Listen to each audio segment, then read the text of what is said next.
ॐ सहस्रशीर्षं देवं विश्वाक्षं विश्वशम्भुवं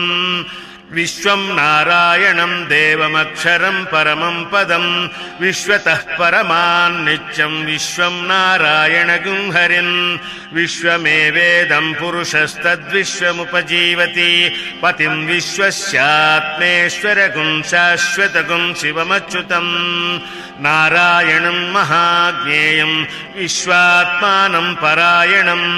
नारायणपरो ज्योतिरात्मा नारायणः परः